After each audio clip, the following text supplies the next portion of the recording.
Assalamualaikum warahmatullahi wabarakatuh.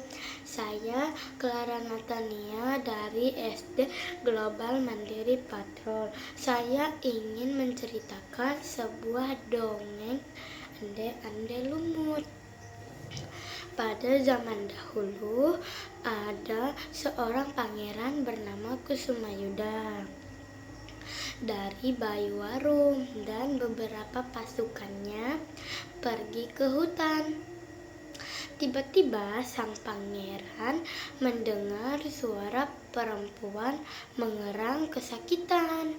Dia pun mencari asal suara itu, ternyata sedang memegangi kakinya. Pangeran Kusumayuda pun berniat untuk menolongnya. Gadis itu bernama Kelenting Kuning. Diam-diam gadis cantik itu menaruh hati kepada pangeran. Pangeran begitu pula dengan Pangeran Kusumayuda. Waktu terus berlalu. Kini tersiar kabar pemuda tampan bernama Ande-ande lumut sedang mencari calon pendamping.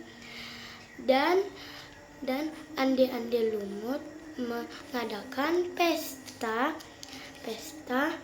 untuk memilih calon pendampingnya.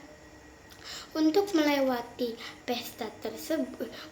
melewatkan sungai tersebut, mereka harus melewatkan sungai yang dalam dan lebar. Dan muncullah pemilik sungai itu bernama Yuyu Kangkang, seorang kepiting raksasa.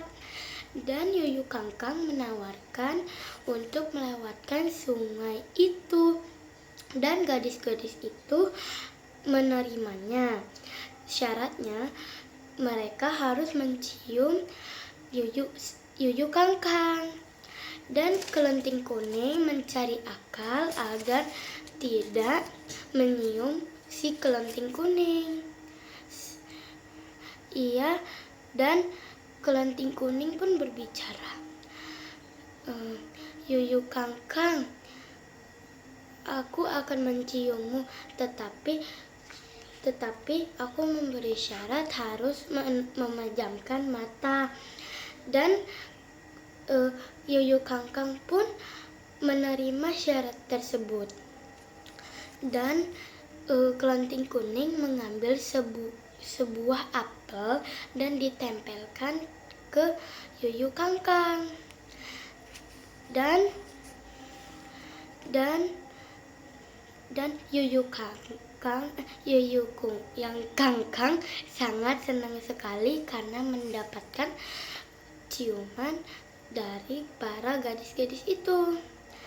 Dan pangeran pun melihat para gadis-gadis tersebut mempunyai bekas di pipi dan di bibir. Tetapi Kelenting Kuning tidak mempunyai bekas di pipi dan di bibir. Dan para gadis-gadis itu merasa ada yang aneh di dirinya. Dan mereka pun melihat ternyata ada ciuman di bibir dan di pipi. Dan Ande-ande lumut memilih Kelenting Kuning untuk menjadi calon pendampingnya.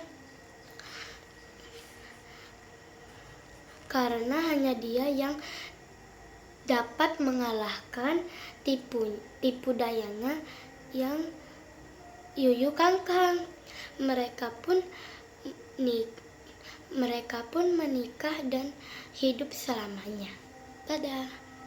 Wassalamualaikum warahmatullahi wabarakatuh. Dadah.